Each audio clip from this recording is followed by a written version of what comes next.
الحمد لله نحمده ونستعينه ونستغفره ونصلي ونسلم على سيدنا محمد وعلى آله وأصحابه أجمعين۔ السلام علیکم ورحمۃ اللہ وبرکاتہ۔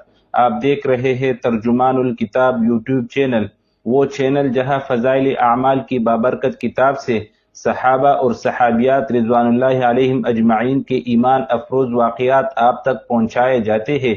آج کے باب میں ہم سنیں گے 3 ایسی عظیم خواتین کی کہانیاں جو ایمان، غیرت اور صبر کی اعلیٰ مثال ہے۔ حضرت ام حرام رضی اللہ عنہا جنہوں نے غزوہ بدر میں شریک ہونے کی شدید تمنا ظاہر کی، حضرت ام سلیم رضی اللہ عنہا جنہوں نے اپنے بیٹے کے مرنے پر اعلیٰ صبر اور رضا کی مثال دی، حضرت ام حبیبہ رضی اللہ عنہا جنہوں نے رسول کریم صلی اللہ علیہ وسلم کی حرمت کو مقدم رکھتے ہوئے اپنے کافر باپ کو رسول اللہ صلی اللہ علیہ وسلم کے بستر پر بیٹھنے سے روکا۔ یہ واقعات ہمیں سکھاتے ہیں کہ عورتوں کا دینی جذبہ بھی کم و بیش مردوں جیسا ہی بلند اور قربانیاں دینے والا تھا، آخر تک ضرور رہیے گا۔ آخر میں ایک سوال ہوگا جو آپ کے دل کو سوچنے پر مجبور کر دے گا۔ اب کتاب سے سنتے ہیں یہ منتخب حکایات۔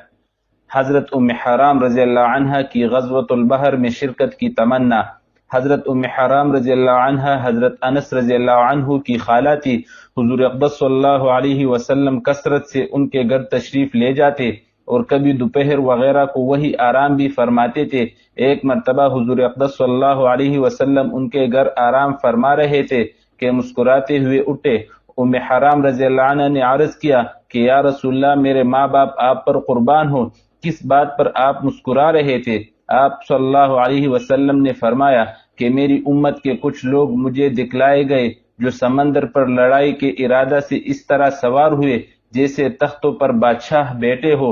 ام حرام رضی اللہ عنہا نے عرض کیا یا رسول اللہ، دعا فرما دیجئے کہ حق تعالی شانہ مجھے بھی ان میں شامل فرماوے۔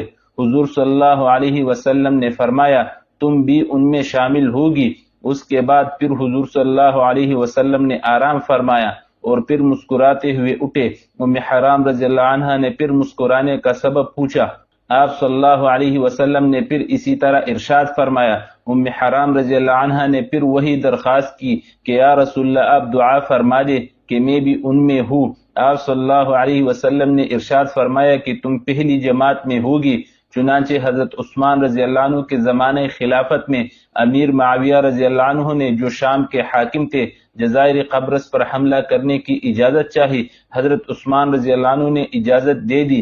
امیر معاویہ رضی اللہ عنہ نے ایک لشکر کے ساتھ حملہ فرمایا جس میں ام حرام رضی اللہ عنہا بھی اپنے خاوند حضرت عبادہ رضی اللہ عنہ کے ساتھ لشکر میں شریک ہوئی اور واپسی پر ایک خچر پر سوار ہو رہی تھی کہ وہ بتکا اور یہ اس پر سے گر گئی جس سے گردن ٹوٹ گئی اور انتقال فرما گئی اور وہی دفن کی گئی۔ فائدہ یہ ولولہ تھا جہاد میں شرکت کا کہ ہر لڑائی میں شرکت کی دعا کراتی تھی، مگر چونکہ ان دونوں لڑائیوں میں سے پہلی لڑائی میں انتقال فرمانا متعین تھا، اس لیے دوسری لڑائی میں شرکت نہ ہو سکی، اور اسی وجہ سے حضور صلی اللہ علیہ وسلم نے اس میں شرکت کی دعا بھی نہ فرمائی تھی۔ حضرت ام سلیم رضی اللہ عنہا کا لڑکے کے مرنے پر عمل۔ ام سلیم رضی اللہ عنہا حضرت انس رضی اللہ عنہ کی والدہ تھی، جو اپنے پہلے خاوند یعنی حضرت انس رضی اللہ عنہ کے والد کی وفات کے بعد بیوہ ہو گئی تھی، اور حضرت انس رضی اللہ عنہ کی پرورش کے خیال سے کچھ دنوں تک نکاح نہیں کیا تھا۔ اس کے بعد حضرت ابو طلحہ رضی اللہ عنہ سے نکاح کیا، جن سے ایک صاحبزادہ ابو عمیر رضی اللہ عنہ پیدا ہوئے، جن سے حضور اقدس صلی اللہ علیہ وسلم جب ان کے گھر تشریف لے جاتے تو ہنسی بھی فرمایا کرتے تھے۔ اتفاق سے ابو عمیر رضی اللہ عنہ کا انتقال ہو گیا۔ ام سلیم رضی اللہ عنہا نے ان کو نہلایا دہلایا، کفن پہنایا اور ایک چارپائی پر لٹا دیا۔ ابو طلحہ رضی اللہ عنہ کا روزہ تھا۔ ام سلیم رضی اللہ عنہا نے ان کے لیے کھانا وغیرہ تیار کیا اور خود اپنے آپ کو بھی آراستہ کیا، خوشبو وغیرہ لگائی۔ رات کو خاوند آئے، کھانا وغیرہ بھی کھایا۔ بچے کا حال پوچھا تو انہوں نے کہہ دیا کہ اب تو سکون معلوم ہوتا ہے، بالکل اچھا ہو گیا۔ وہ بے فکر ہو گئے۔ رات کو خاوند نے صحبت بھی کی۔ صبح کو جب وہ اٹھے تو کہنے لگے کہ ایک بات دریافت کرنا تھی، اگر کوئی شخص کسی کو مانگی چیز دے دے پھر وہ اسے واپس لینے لگے تو واپس کر دینا چاہیے یا اسے روک لے؟ واپس نہ کرے۔ وہ کہنے لگے کہ ضرور واپس کر دینا چاہیے، روکنے کا کیا حق ہے، مانگی چیز کا تو واپس کرنا ہی ضروری ہے۔ یہ سن کر ام سلیم رضی اللہ عنہا نے کہا کہ تمہارا لڑکا جو اللہ کی امانت تھا وہ اللہ نے لے لیا۔ ابو طلحہ رضی اللہ عنہ کو اس پر رنج ہوا اور کہنے لگے کہ تم نے مجھ کو خبر بھی نہ دی۔ صبح کو حضور صلی اللہ علیہ وسلم کی خدمت میں ابو طلحہ رضی اللہ عنہ نے اس سارے قصے کو عرض کیا۔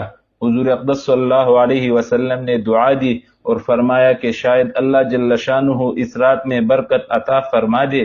ایک انصاری کہتے ہیں کہ میں نے حضور صلی اللہ علیہ وسلم کی دعا کی برکت دیکھی کہ اس رات کے حمل سے عبداللہ بن ابو طلحہ رضی اللہ عنہ پیدا ہوئے، جن کے 9 بچے ہوئے اور سب نے قرآن شریف پڑھا۔ فائدہ: بڑے صبر اور ہمت کی بات ہے کہ اپنا بچہ مر جائے اور اسی طرح اس کو برداشت کرے کہ خاوند کو بھی محسوس نہ ہونے دے۔ چونکہ خاوند کا روزہ تھا اس لیے خیال ہوا کہ خبر ہونے پر کانا بھی مشکل ہوگا۔ حضرت ام حبیبہ رضی اللہ عنہا کا اپنے باپ کو بستر پر نہ بٹانا۔ ام المؤمنین حضرت ام حبیبہ رضی اللہ عنہا حضور اقدس صلی اللہ علیہ وسلم سے پہلے عبداللہ بن جحش کے نکاح میں تھی۔ دونوں خاوند بیوی ساتھ ہی مسلمان ہوئے اور حبشہ کی ہجرت بھی اکٹھے ہی کی۔ وہاں جا کر خاوند مرتد ہو گیا اور اسی حالت ارتداد میں انتقال کیا۔ حضرت ام حبیبہ رضی اللہ عنہا نے یہ بیوگی کا زمانہ حبشہ ہی میں گزارا۔ حضور اقدس صلی اللہ علیہ وسلم نے وہی نکاح کا پیام بھیجا اور حبشہ کے بادشاہ کی معرفت نکاح ہوا، جیسا کہ باب کے ختم پر بیویوں کے بیان میں آئے گا۔ نکاح کے بعد مدینہ طیبہ تشریف لائی۔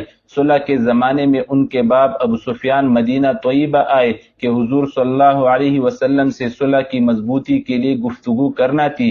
بیٹی سے ملنے گئے، وہاں بستر بچھا ہوا تھا، اس پر بیٹھنے لگے تو حضرت ام حبیبہ رضی اللہ عنہا نے وہ بستر الٹ دیا۔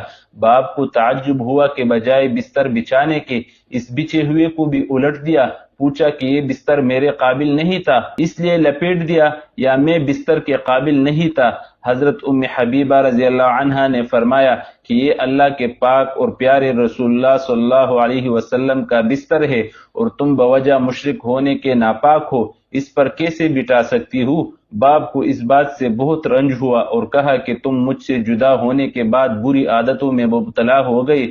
مگر ام حبیبہ رضی اللہ عنہا کے دل میں حضور صلی اللہ علیہ وسلم کی جو عظمت تھی اس کے لحاظ سے وہ کب اس کو گوارا کر سکتی تھی کہ کوئی ناپاک مشرک باپ ہو یا غیر ہو حضور صلی اللہ علیہ وسلم کے بستر پر بیٹھ سکے۔ ایک مرتبہ حضور صلی اللہ علیہ وسلم سے چاشت کی 12 رکعتوں کی فضیلت سنی تو ہمیشہ ان کو پابندی سے نبھا دیا۔ ان کے والد بھی، جن کا قصہ ابھی گزرا ہے، بعد میں مسلمان ہو گئے تھے۔ جب ان کا انتقال ہوا تو تیسرے دن خوشبو منگائی اور اس کو استعمال کیا اور فرمایا کہ مجھے نہ خوشبو کی ضرورت نہ رغبت، مگر میں نے حضور اقدس صلی اللہ علیہ وسلم کو یہ فرماتے ہوئے سنا کہ عورت کو جائز نہیں کہ خاوند کے علاوہ کسی پر 3 دن سے زیادہ سوگ کرے۔ ہاں، خاوند کے لیے 4 مہینہ 10 دن ہے، اس لیے خوشبو استعمال کرتی ہو کہ سوگ نہ سمجھا جائے۔ جب خود اپنے انتقال کا وقت ہوا تو حضرت عائشہ رضی اللہ عنہا کو بلایا اور ان سے کہا کہ میرا تمہارا معاملہ سوکن کا تھا اور سوکنوں میں آپس میں کسی بات پر تھوڑی بہت رنجش ہو ہی جاتی ہے، اللہ مجھے بھی معاف فرما دے اور تمہیں بھی۔ حضرت عائشہ رضی اللہ عنہا نے فرمایا اللہ تمہیں سب معاف کرے اور درگزر فرمائے۔ یہ سن کر کہنے لگی کہ تم نے مجھے اس وقت بہت ہی خوشی پہنچائی، اللہ تمہیں بھی خوش و خرم رکھے۔ اس کے بعد اسی طرح ام سلمہ رضی اللہ عنہ کے پاس بھی آدمی بھیجا۔ فائدہ: سوکنوں کے جو تعلقات آپس میں ہوتے ہیں وہ ایک دوسری کی صورت بھی دیکھنا نہیں چاہا کرتی، مگر ان کو یہ اہتمام تھا کہ دنیا کا جو معاملہ ہو وہ یہی نمٹ جائے، آخرت کا بوجھ سر پر نہ رہے۔ اور حضور صلی اللہ علیہ وسلم کی محبت اور عظمت کا اندازہ تو اس بسترہ کے معاملے سے ہو ہی گیا۔ اللہم اجعلنا من المتبعین سنت صحابتک، اللہم ارزق نساءنا صبرہن غیرتہن وحب الخدمت لدینک، آمین۔